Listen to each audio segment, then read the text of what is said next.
일의 결국을 다 들었다면 제목으로 하나님의 말씀을 듣겠습니다. 군주 민수라는 말이 있습니다. 순자의 왕제편에 나오는 말입니다.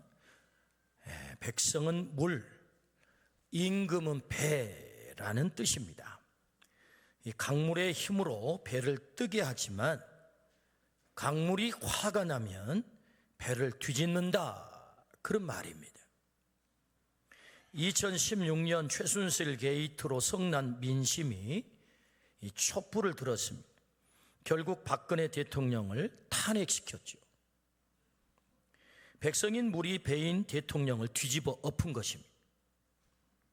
2016년 탄핵 전국의 대학 교수들은 군주 민수라고 하는 사자성어를 금년에 올해의 사자성어로 선택을 했어요.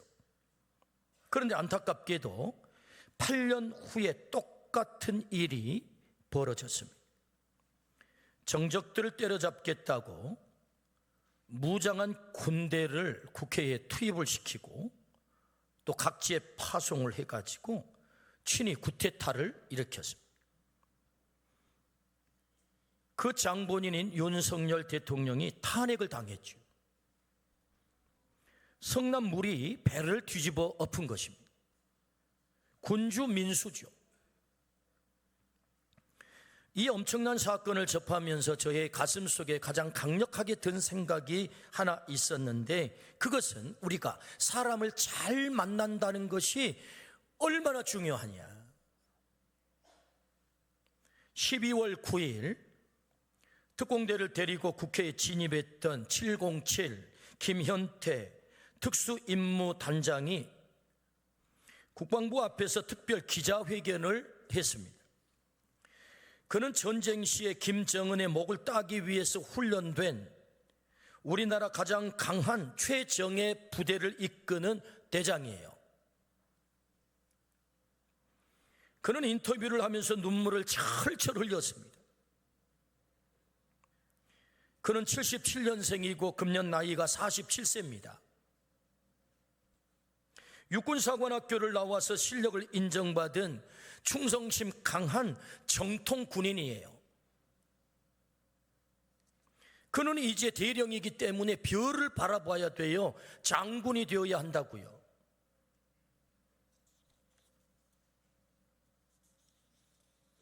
그가 비상계엄으로 명령을 따라 부하들을 데리고 출동을 했습니다. 출동하면서 비로소 출동 장소가 국회인 것을 알게 된 거예요. 그리고 그 임무가 국회를 점령해서 국회의원들 150명이 모이지 못하도록, 그래서 계엄 해제를 하지 못하도록 막는 것이 그의 임무였습니다. 국회 유리창을 깨고 그의 부하들을 진입시켰습니다.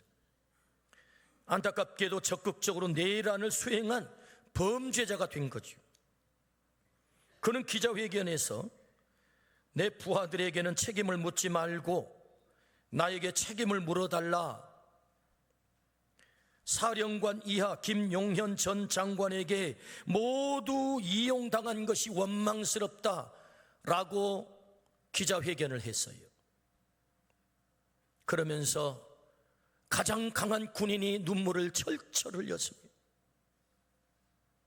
이번 비상계엄으로 그의 인생이 통째로 날아간 거예요. 인생이 통째로 날아간 사람이 어디 한두 사람이겠습니까? 어리석은 한 사람을 잘못 만났기 때문이죠. 사람을 잘 만난다는 것은 그래서 너무나 중요합니다. 광기에 어리석은 한 사람 대통령 때문에 최정상에 선 그 똑똑하고 잘난 장관들, 장군들, 경찰들 아무나 그 자리에 갑니까? 수많은 사람들의 인생이 통째로 다 날아갔습니다.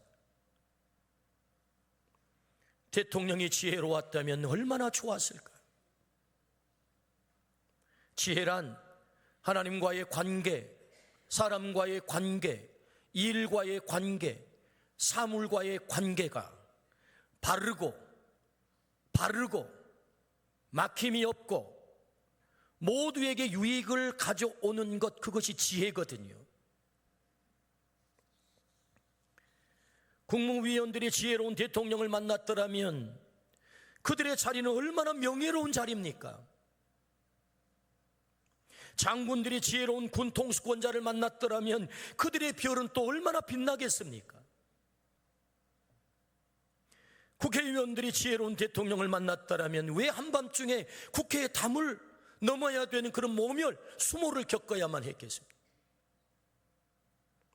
백성들이 지혜로운 대통령을 만났다면 추운 겨울 차가운 길바닥에 왜 나서야 했겠어요? 광기에 어리석은 한 사람 때문에 우리는 모두가 고통을 당하고 있는 것입니다. 그러므로 여러분, 우리에게 지혜는 너무나도 중요하다. 오늘은 성경 21번째 책 전도서입니다. 전도서는 지혜의 책입니다. 전도서는 솔로몬 왕이 기록하였습니다. 솔로몬의 일생 경험이 다 녹아 있는 책이죠. 솔로몬의 일생을 세 토막으로 나눌 수 있습니다. 첫째 토막은 왕이 되어서 하나님께 1000번제를 드림으로 하나님 저에게 지혜를 주십시오 라고 지혜를 구했을 때 하나님께서 그에게 지혜를 주었던 지혜의 왕 솔로몬.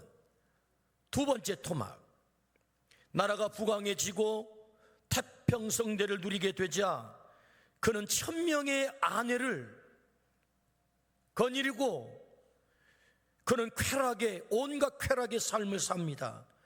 타락한 왕 솔로몬.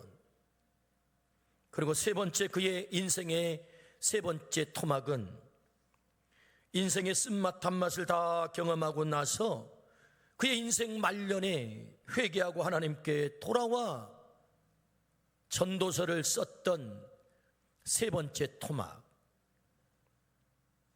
그래서 이 전도서는 솔로몬의 마지막 인생 말년에 인생의 모든 것을 경험하고 나서 쓴 책이 바로 이 전도서입니다.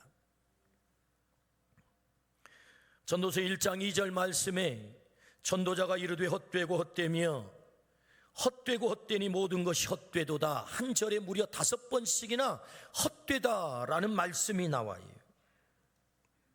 솔로몬은 일생 사람이 경험할 수 있는 모든 것을 경험했습니다. 그리고 터져나온 고백이 헛되다라고 하는 고백. 그래서 전도서에는 22번이나 헛되고 헛되다, 헛되니 헛되도다라고 말하고 있는 것입니다. 도대체 무엇이 그토록 헛되다는 말인가요? 그것은 지성이 헛되고 쾌락이 헛되고 그가 벌렸던 모든 사업이 헛되고 모든 수고가 헛되고 그 많은 재물이 헛되고 모든 것이 헛되다는 말이에요. 경험해 보지 않고 헛되다는 그런 얘기가 아니고 그는 다 경험을 해봤어요. 가장 높은 자리에서 가장 많은 재산을 가지고 가장 누구도 경험해 보지 못한 쾌락을 일삼으면서 인생을 다 경험하고 나니 이 모든 것이 헛되구나. 그렇다면 여러분, 우리는 이 말씀 속에서 인생은 그토록 허무한 것이니 인생은 살 가치가 없나? 허무주의를 노래하는가? 우리는 그렇게 생각할 수 있습니다. 그렇지 않습니다. 전도서는 허무를 노래한 것처럼 보이지만 헛되다라고 하는 이 말씀 그 반대, 그러므로 너 똑바로 살아야 된다, 제대로 살아야 된다, 지혜롭게 살아야 된다, 너의 인생의 목적을 이루며 살아야 된다를 말하고 싶은 거예요. 그러므로 오늘 말씀을 통해서, 전도서를 통해서 우리에게 들려주신 이 말씀을 통해 지혜로운 삶이 도대체 어떤 삶인지를 깨닫기를 주의 이름으로 축원합니다. 그래서 주님이 가장 기뻐하시는 삶, 헛된 삶이 아닌 제대로 된 삶, 하나님이 기뻐하시는 삶, 그 삶을 우리 모두가 살아내기를 축복합니다. 아멘. 그렇다면 지혜롭게 사는 삶이란 어떤 삶일까요? 그 첫 번째는 사람의 본분을 다하라, 그렇게 말씀합니다. 사람의 본분을 다하라. 본문 13절입니다.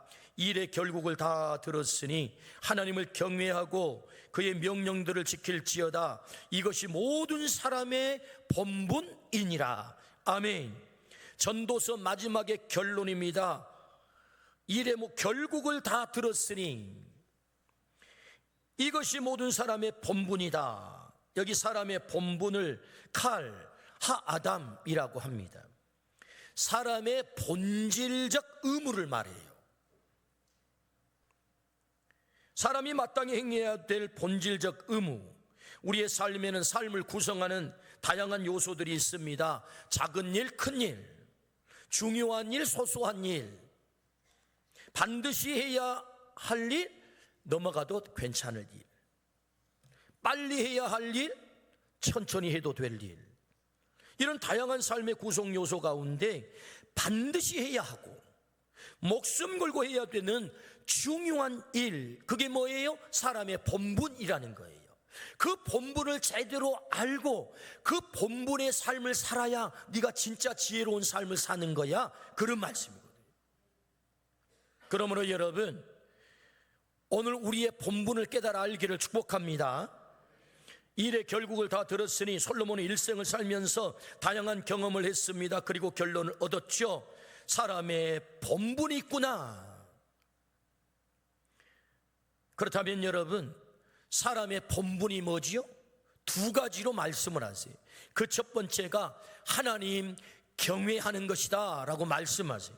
오늘 본문 12장 13절, 일의 결국을 다 들었으니 하나님을 경외하고 이것이 모든 사람의 본분이니라. 할렐루야. 그렇습니다. 하나님 경외가 사람의 본질적 의무다. 그것을 깨닫고 살아가는 것이 지혜로운 삶. 그러므로 여러분, 오늘 우리가 하나님을 온전히 경외하기를 축복합니다. 경외란 지난주에 말씀하셨죠? 이르아, 히브리 말로 이르아, 그 뜻은 공경하는 마음에서 우러나온 거룩한 두려움입니다. 경외란 하나님을 경배하고 두려움으로 하나님을 섬기는 것, 그것이 경외입니다. 왜 하나님 경배가 사람의 본분일까요? 하나님은 광천육일어인 6일 동안 창조하셨어요. 그리고 7일째 쉬셨어요. 광천육일어인이란 창조의 순서를 말합니다. 6일째 마지막 사람을 하나님의 형상으로 창조하셨어요.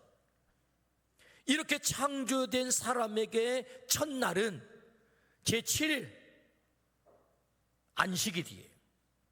하나님이 제7일을 안식하셨다, 안식일로 정하셨다. 그러므로 7일은 6일째 창조된 인간에게, 사람에게 첫날이 7일이에요. 그렇죠? 맞아요? 맞습니다. 근데 그 첫날, 인간에게 허락된 첫날, 성경은 이렇게 말씀하세요. 창세기 2장 3절에 하나님이 그 일곱째 날을 복되게 하사 거룩하게 하셨으니 이는 하나님이 그 창조하시며 만드시던 모든 일을 마치시고 그날에 안식하셨습니다.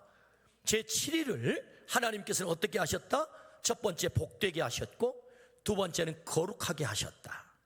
복되게 하셨고 거룩하게 하셨다. 이 날 하나님은 안식하셨다. 하나님은 전능하시기 때문에 피곤함이 없으신 분이시기 때문에 굳이 안식이 필요하지 않으신 분이세요. 왜 피곤합니까? 에너지가 없기 때문이죠. 우리가 에너지가 펄펄하다면 뭘 굳이 잠을 자요? 24시간 일하지, 24시간 놀지. 그런데 우리가 쉼을 우리가 청하는 것은 에너지가 없잖아요. 그러니까 하나님께서 하나님의 형상으로 사람을 창조하시고 그 첫날에 안식을 하시면서 하나님의 형상으로 창조한 그 사람을 만나기를 원하신 거예요. 왜? 그 안식일 날 사람이 하나님을 만나 하나님으로부터 에너지를 공급받기 위해서, 하나님이 에너지를 공급하기 위해서 안식일을 제정하시고, 그 안식일 날 하나님과 사람이 만나는 것입니다. 이 엔카운터, 만남을 우리는 예배라고 합니다. 하나님과 사람의 만남을 우리는 예배라고 합니다. 하나님은 안식일을 정하시고 그날에 그냥 하나님이 쉬시는 게 아니에요. 하나님의 형상으로 지음받은 그 인간을 만나는 거예요. 왜?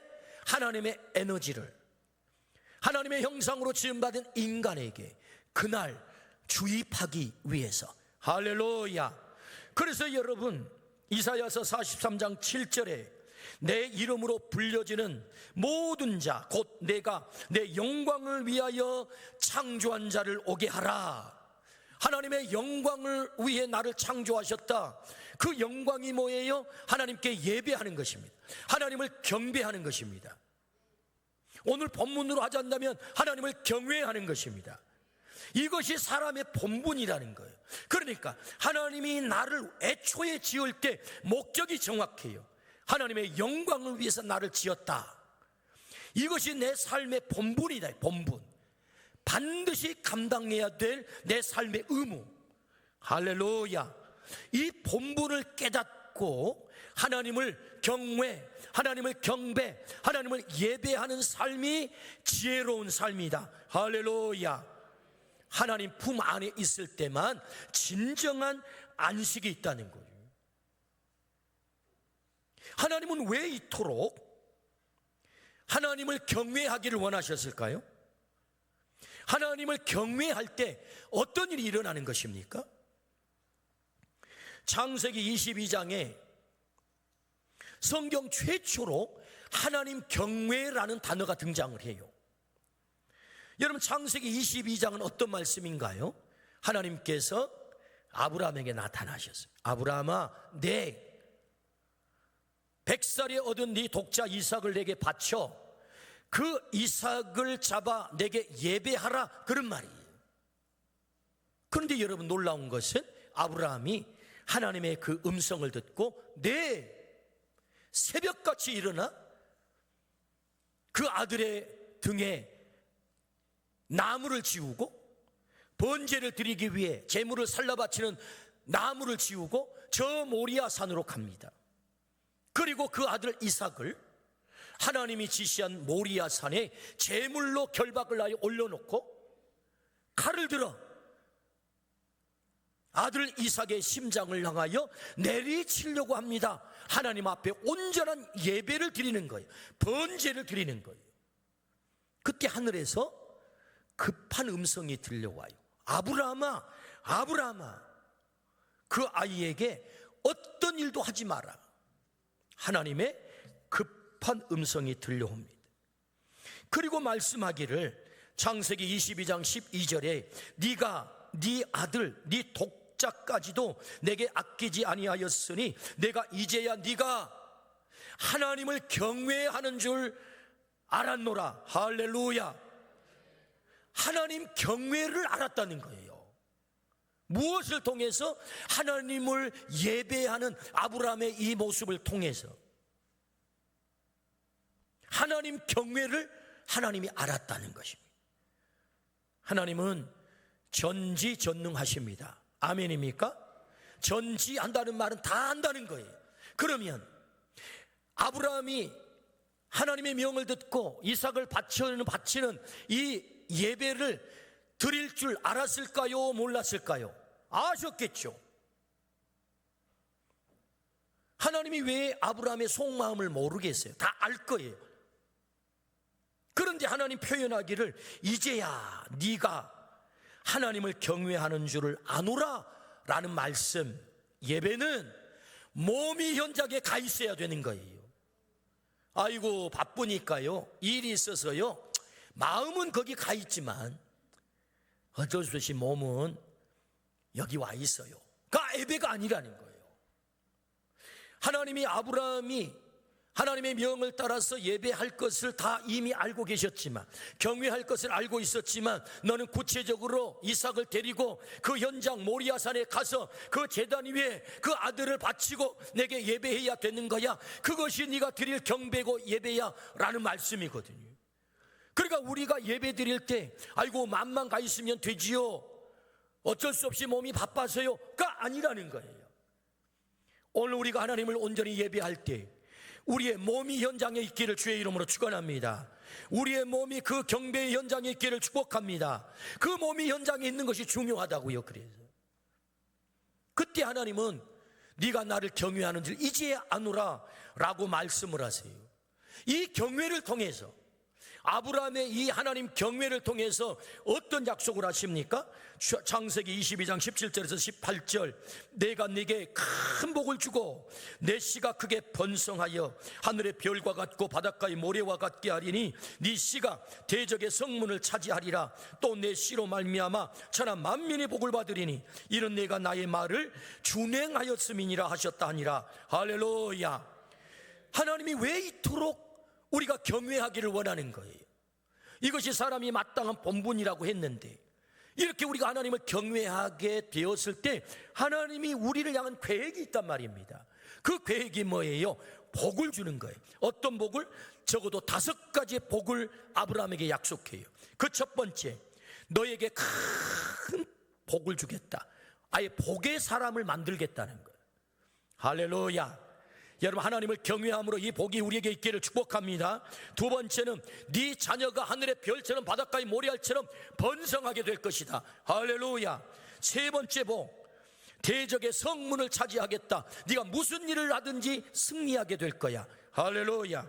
네 번째 복, 네 씨로 천하 만민이 복을 받게 될 거야. 너의 후손들이 온 인류에게 복을 가져오는 복의 통로가 될 거야. 할렐루야. 그래서 예수 그리스도가 아브라함의 후손으로 와서 인류에게 복을 주셨잖아요. 우리의 생명을 살리도록. 5번째, 여호와 이레의 복, 하나님께서 준비하시리라. 할렐루야. 하나님 경외할 때 하나님은 우리에게 이 놀라운 5가지의 복을 오늘 또 동일하게 허락할 줄로 믿습니다. 그래서 하나님은 우리에게 하나님을 경외하기를 원하는 거예요. 하나님이 주시는 이 복을 받는 것이야말로 진짜 지혜로운 삶 아니에요? 우리 모두가 하나님 경외를 통하여 약속된 아브라함의 복이 우리에게 주어지기를 주의 이름으로 축원합니다. 여러분, 시편 128편 1절에서 4절 이렇게 약속하십니다. 여호와를 경외하며 그의 길을 걷는 자마다 복이 있도다. 네가 네 손이 수고한 대로 먹을 것이라. 네가 복되고 형통하리로다. 내 집 안방에 있는 내 아내는 결실한 포도나무 같으며 내 식탁에 둘러앉은 자식들은 어린 감람나무 같으리로다. 여호와를 경외하는 자는 이같이 복을 얻으리로다. 할렐루야. 손이 수고한 대로 먹는다라는 것은 경제적인 복을 말씀하세요. 물질의 복을 말씀하세요. 하나님 경외하는 자에게 물질의 복을 약속하십니다. 두 번째는 복되고 형통한다, 막힘이 없겠다는 거예요.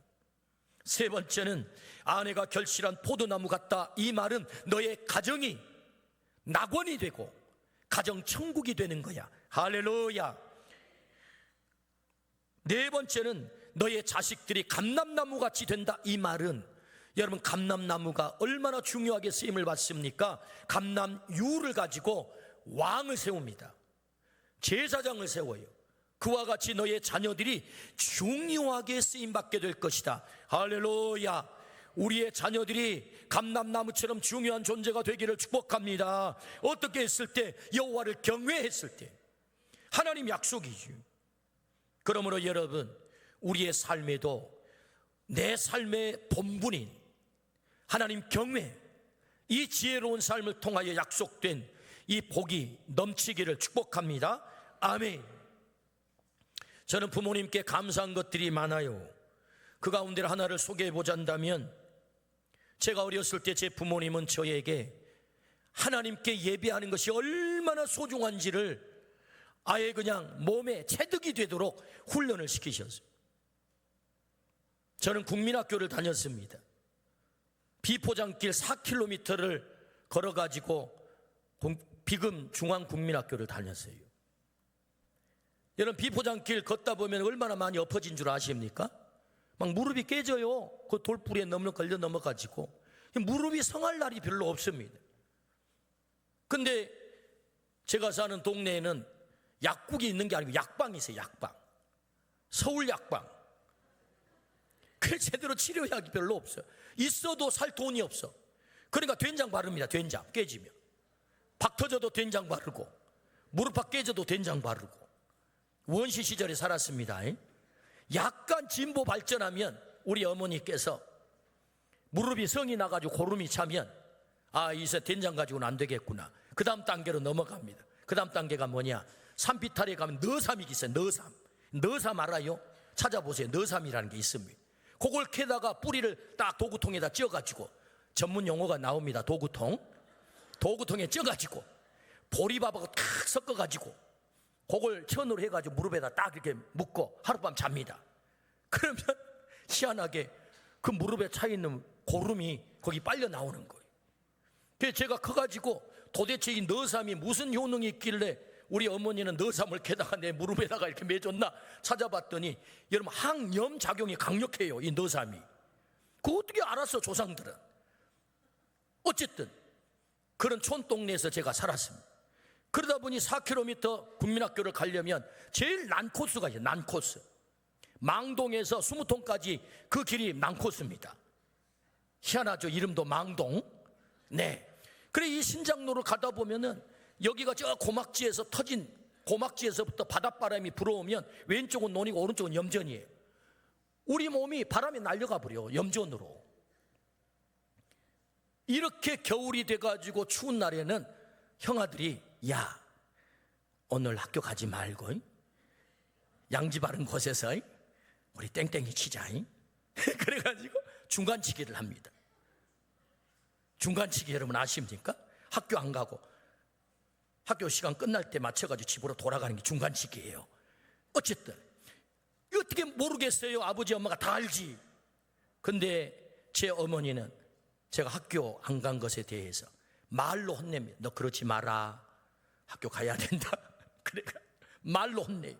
그런데 여러분, 주일날 교회를 만약에 한번 빼먹었다, 그날은 죽는 날이에요. 말로 혼내신 어머니께서 교회를 한번 만약에 빼먹고 안 가, 예배를 안 드렸다, 그날은 메타작이 벌어지는 날입니다. 하나님께 예배하는 일을 그렇게 온몸으로 가르쳐 주셨어요. 그래서 철없을 시절에 몇 번 빼먹기도 했지만 거의 크리스마스가 되면 어른들 앞에서 교회 학교 시상식을 합니다. 시상식. 그러면 참 선생님들이 지혜로웠어요. 아이들이 어른 앞에 여러분 시상식을 할 때 얼마나 어깨가 올라간 줄 아십니까? 우와, 내가 우리 엄마 우리 아버지 앞에 상 받는다. 그런데 상을 아주 다양하게 줬어요. 출석상, 요절상, 헌금상, 종합점수상 4번을 주는 거예요. 4번을. 그러니까 웬만하면 이 4상을 제가 다 받았습니다. 우리 어머니 덕분에 오늘 제가 여기 목사가 되어서 하나님의 말씀을 전하고 하나님을 경외하게 되고, 그래서 놀라운 복을 받고 살게 된 것은 제 어머니와 제 아버지가 어린 시절 저에게 하나님 경외가 인생의 가장 중요한 거야, 그걸 가르쳐 주셔서 오늘 제가 이렇게 복을 받게 됐다. 할렐루야. 하나님 여호와를 경외하는 자에게 놀라운 복을 약속하시잖아요. 너의 자녀가 하늘의 별처럼 빛날 거야. 네가 복이 될 거야. 너의 후손들은 복의 통로가 될 거야. 너의 가정, 너의 아내는 결실한 포도나무같이 너의 가정이 그렇게 행복하게 될 거야. 할렐루야. 왜? 그것이 너의 본분이니까. 하나님을 경외하는 것이. 그러므로 여러분, 이 하나님 경외가 우리에게 있기를 주의 이름으로 축원합니다. 그래서 하나님이 약속하신 놀라운 복을 우리 모두가 누리기를 축복합니다. 하나님을 경외한다. 사람의 본분을 다하는 것, 그게 지혜로운 삶인데, 첫 번째가 하나님을 경배하는 것이고, 두 번째가 있는데 오늘 13절에 보면 이 일의 결국을 다 들었으니 하나님을 경외하고 그의 명령들을 지킬지어다 그랬어요. 하나님의 명령을 지키라는 거예요. 하나님의 명령이 무엇입니까? 십계명이죠. 십계명이 무엇입니까? 나 외에 다른 신을 섬기지 마라. 하나님만 섬기라는 거예요. 그것이 너의 본분이야. 왜 이토록 솔로몬을 통해서 하나님 경외를 가르치면서 그 명령을 지키라고 하나님이 말씀하셨을까요? 솔로몬에게는 큰 과오가 있었어요. 그게 뭐냐? 열왕기상 11장 1절에 솔로몬 왕이 바로의 딸 외에 이방의 많은 여인을 사랑하였으니 곧 모압과 암몬과 에돔과 시돈과 헷 여인이라.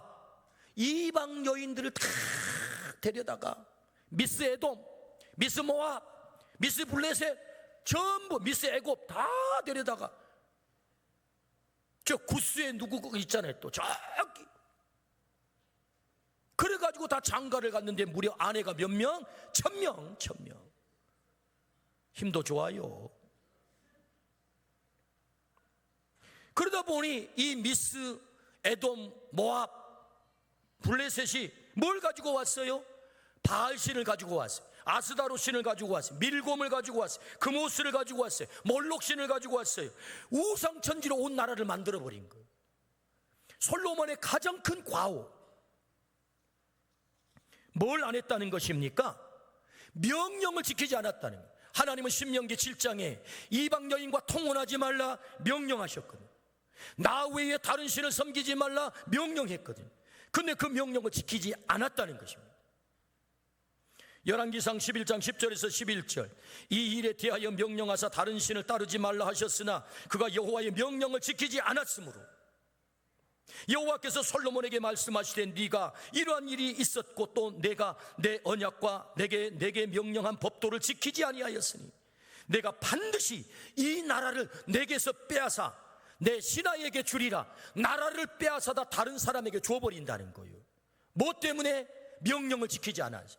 그 명령이 뭐예요? 나 외에 다른 신을 섬기지 말라라고 하는 하나님의 말씀을 지키지 않아서.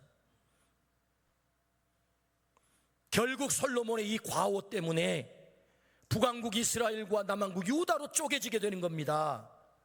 명령을 지키지 않았다는 거예요. 나 외에 다른 신을 섬기지 마라. 우리나라에 왜 이 어려움과 혼란이 찾아온 것입니까? 등장할 때부터 이웃집 할머니가 내 손바닥에 왕자를 새겨주셨어요. 그렇게 주수를 쫓아가는 사람이 버젓이 드러내놓고 하나님을 나는 섬기지 않아요, 우상을 섬겨요 라고 공개적으로 말하는 사람을 한국교회도 분별하지 못하고 지도자로 뽑아놓으니 그 어리석은 일을 해서 이 나라가 이렇게 고통스러운 자리로 떨어진 것 아니겠습니까?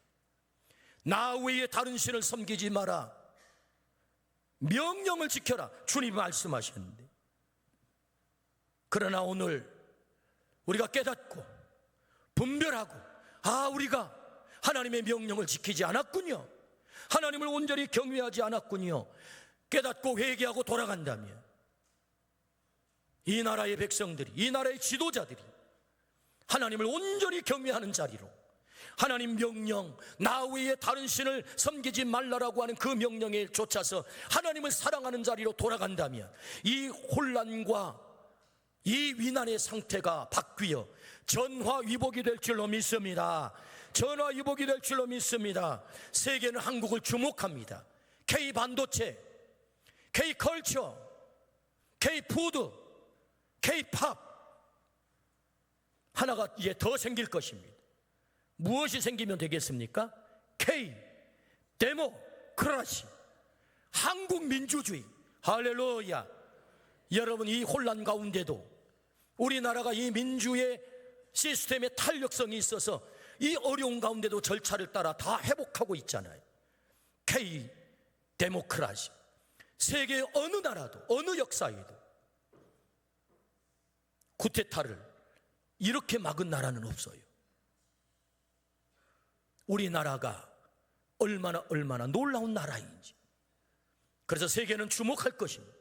K, 데모크라시, 한국의 민주주의.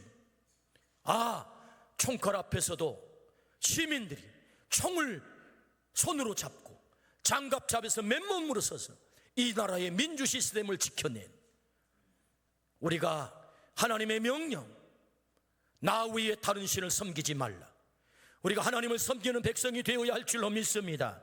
하나님을 경외해야 될 줄로 믿습니다. 그때 하나님은 약속하십니다. 그것이 사람의 본분, 그게 지혜로운 삶이야. 내가 이 땅을 하나님의 나라로 바꾸어 너희에게 내가 주기를 원하는 그 평화를 너희에게 허락할 거예요. 그러므로 지혜로운 삶, 하나님을 경외하는 삶, 하나님을 경배하고 그의 말씀을 무겁게 여기고 순종하여 하나님을 경외하는 자에게 내가 너에게 복이 되게 하겠다, 너의 자녀들이 별처럼 빛나게 하겠다, 네가 복의 통로가 될 거야. 이 놀라운 복이 우리 모두에게 있기를 주의 이름으로 축원합니다. 아멘. 기도하십시오.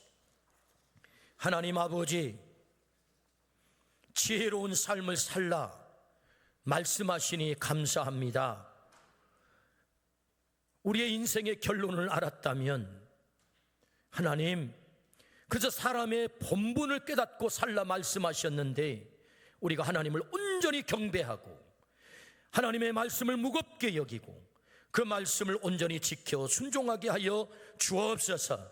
그리하여 하나님께서 경외하는 자에게 약속한 아브라함의 복이 우리 모두에게 이루어지게 하여 주옵소서. 전화위복이 되게 하여 주옵소서.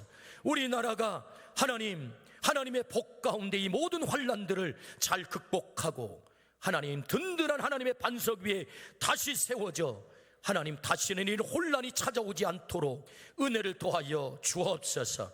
감사를 드리올 때 예수 그리스도 이름으로 기도드리옵나이다. 아멘.